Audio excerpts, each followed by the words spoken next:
Galaxy এই শব্দটো গেলেক্সিয়াছ নামৰ এটা গ্ৰীক শব্দৰ পৰা লোৱা হৈছে। গেলেক্সিয়াছ মানে মিল্কী। ই আমাৰ নিজা গেলেক্সি মিল্কী ৱেকো বুজায়। মিল্কী ৱেক আমি অসমীয়াত হাতীপতি বোলোঁ।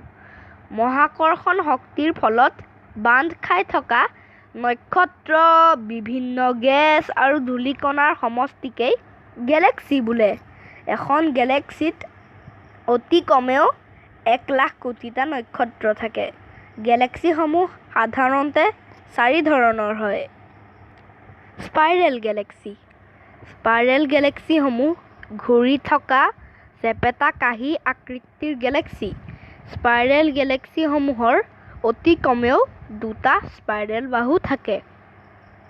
ইয়াৰ স্পাইৰেল বাহুসমূহ নতুন নক্ষত্ৰৰে গঠিত। ইয়াৰ কেন্দ্ৰৰ উখহি থকা অঞ্চলত বুঢ়া নক্ষত্ৰ থাকে। উপবৃত্ত গেলেক্সি নক্ষত্ৰসমূহে থোপ খাই এখন উপবৃত্ত কাঁহীৰ আকাৰ লয়। এনে উপবৃত্ত আকাৰৰ কাঁহীৰ গেলেক্সিকে উপবৃত্ত গেলেক্সি বোলে। অসমান গেলেক্সি এই অসমান গেলেক্সিসমূহৰ কোনো নিৰ্দিষ্ট আকাৰ নাথাকে। লেণ্টিকুলাৰ গেলেক্সি উপবৃত্ত গেলেক্সি আৰু স্পাইৰেল গেলেক্সিৰ মাজৰ অৱস্থাৰ গেলেক্সিয়ে হৈছে লেণ্টিকুলাৰ গেলেক্সি। ইহঁতৰো কেন্দ্ৰৰ উখহি থকা অঞ্চলত বুঢ়া নক্ষত্ৰসমূহ থাকে, কিন্তু ইহঁতৰ স্পাইৰেল বাহু নাথাকে। আমাৰ হাতীপতিত প্ৰায় 1,00,000 কোটিটা নক্ষত্ৰ আছে। ইয়াৰ আগৰ ভিডিঅ'টোত মই আপোনালোকক হাতীপতি, এণ্ড্ৰমেডা গেলেক্সি, স্মল মেগেল্লানিক ক্লাউড আৰু লাৰ্জ মেগেল্লানিক ক্লাউডৰ বিষয়ে কিছু কথা কৈছিলোঁ। আজি আমি এই 4খন গেলেক্সিৰ বিষয়ে আৰু কিছু কথা শিকিম আৰু লগতে কেইখনমান বেলেগ গেলেক্সিৰ কথাও আলোচনা কৰিম। হাতীপতি হাতীপতি এখন বেৰেড স্পাইৰেল গেলেক্সি। ইয়াৰ স্পাইৰেল বাহু 4টা স্পাইৰেল বাহু আছে।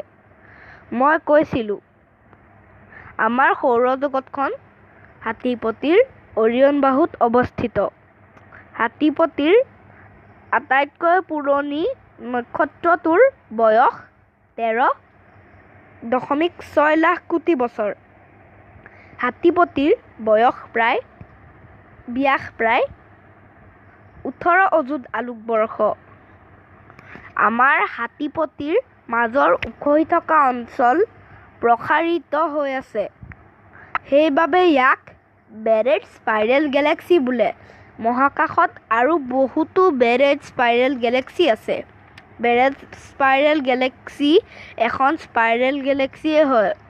এইটো এটা স্পাইৰেল গেলেক্সিৰ নতুন ৰূপ। আমাৰ হাতীপতিৰ মাজৰ উখহি থকা অঞ্চল 1 অযুত আলোকবৰ্ষ ডাঠ। হাতীপতিৰ মাজত এটা ছেগিটেৰিয়াছ এ ষ্টাৰ নামৰ বহুত ভৰৰ কৃষ্ণ গহ্বৰ আছে। এণ্ড্ৰমেডা গেলেক্সি এণ্ড্ৰমেডা এখন স্পাইৰেল গেলেক্সি। ইয়াৰ স্পাইৰেল আৰ্মসমূহ দুখন গেলেক্সি M32 আৰু M10 অৰ্থাৎ মেছিয়াৰ 32 আৰু মেছিয়াৰ 10এ নিজৰ মহাকৰ্ষণ শক্তিৰে ধ্বংস কৰি দিছিল। মেগেল্লানিক ক্লাউডছ স্মল মেগেল্লানিক ক্লাউড এখন ডুৱাৰ্ফ গেলেক্সি আৰু লাৰ্জ মেগেল্লানিক ক্লাউড এখন ডিছৰাপ্টেড বেৰেড স্পাইৰেল গেলেক্সি। বিজ্ঞানীসকলৰ মতে এই দুখন গেলেক্সিয়ে মিল্কী ৱেক পৰিক্ৰমা কৰিছিল। মেছিয়াৰ 87 খন গৰম গেছৰ কৰোনাৰে আৱৰি আছে। ইয়াৰ মধ্য অংশত মেছিয়াৰ 18 নামৰ এটা বহুত ভৰৰ কৃষ্ণ গহ্বৰ আছে। মেছিয়াৰ 18 কৃষ্ণ গহ্বৰৰ ফটো আমি ল'বলৈ সক্ষম হৈছোঁ। এইখন এখন উপবৃত্ত গেলেক্সি।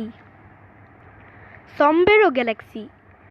এইখন এখন স্পাইৰেল গেলেক্সি।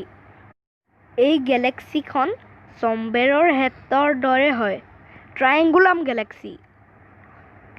এইখন এখন স্পাইৰেল গেলেক্সি।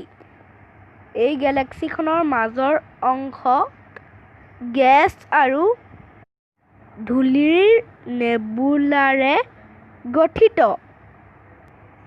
ইয়াক H2 ৰিজন বোলে। এই ঠাইত প্ৰধানকৈ নক্ষত্ৰৰ জন্ম হয়। পাইনহুইল গেলেক্সি। এইখনো এখন স্পাইৰেল গেলেক্সি, কিন্তু আমি ইয়াক উইকলি বেৰেড স্পাইৰেল গেলেক্সি বুলিও কওঁ। এষ্ট্ৰনমাৰসকলে এই গেলেক্সিৰ মাজৰ অংশত কোনো কৃষ্ণগহ্বৰ বিচাৰি পোৱা নাই। যদি এতিয়ালৈকে আপুনি মোৰ চেনেলটো ছাবস্ক্ৰাইব কৰা নাই তেনেহ'লে ছাবস্ক্ৰাইব কৰি ল'ব আৰু ছাবস্ক্ৰাইবৰ ওচৰত এটা বেল আইকন ওলাব, তাত ক্লিক কৰি পেলাই অলত ক্লিক কৰি দিব। তেতিয়া মই নতুন ভিডিঅ' দিলে আপোনালোকৰ মোবাইলত ন'টিফিকেশ্যন আহিব। তেনেহ'লে আজিলৈ ইমানেই। Good bye.